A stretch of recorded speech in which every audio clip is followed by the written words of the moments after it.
Hello and welcome to another video by Haste Computer Repair. Today we're taking a look at another custom PC, and this one is fitted into a Corsair Carbide Spec-01 PC case. This PC case is a little bit older than what's inside. I believe it launched around 2014. One of the characteristics of a PC case around that time is the large and kind of awkwardly placed window. This plastic side panel came off this case and it had a lot of scratches, this weird stain that I couldn't get out, and overall in poor condition. So I ordered some mesh panels and cut it to fit the side of the PC case, and I have to say that I really like the results. You can still see inside the case to show off the lights and all the hardware, and also provide some extra passive air cooling. Speaking of the innards, beyond that stock AMD Wraith CPU Cooler, we have a AMD Ryzen 5 5600 CPU with 6 cores and 12 threads. And that is a Gigabyte RX 5700 XT graphics card with 8 GB of GDDR6 memory. And the light up logo is controlled by Gigabyte software. And that's fitted onto an AsRock B550M-HDV motherboard, specifically picked out because it supports PCIe Gen 4.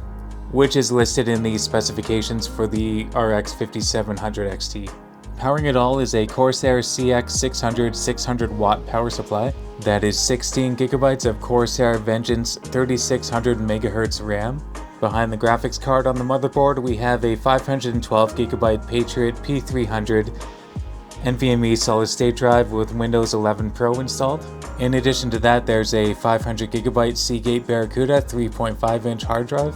The 3 ARGB case fans are by a brand called UpHere.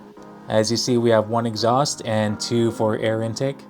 And the lights are actually controlled by this little dongle I have sticking out the rear of the case by a brand called Thermalright.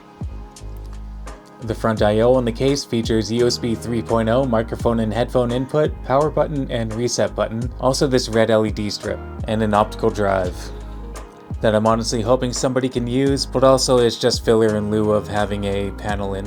The rear of the motherboard features a mouse and keyboard PS2 port, 2x USB 2.0, HDMI, DVI, and VGA that we won't be using because the 5600 does not have integrated graphics, 4x USB 3.2, RJ45 Ethernet port, microphone and headphone and audio input, and the RX 5700 XT has 3x DisplayPort, 1.4A, and 1x HDMI 2.0. I believe that covers it all, so now it's time to check out the gaming and benchmark performance.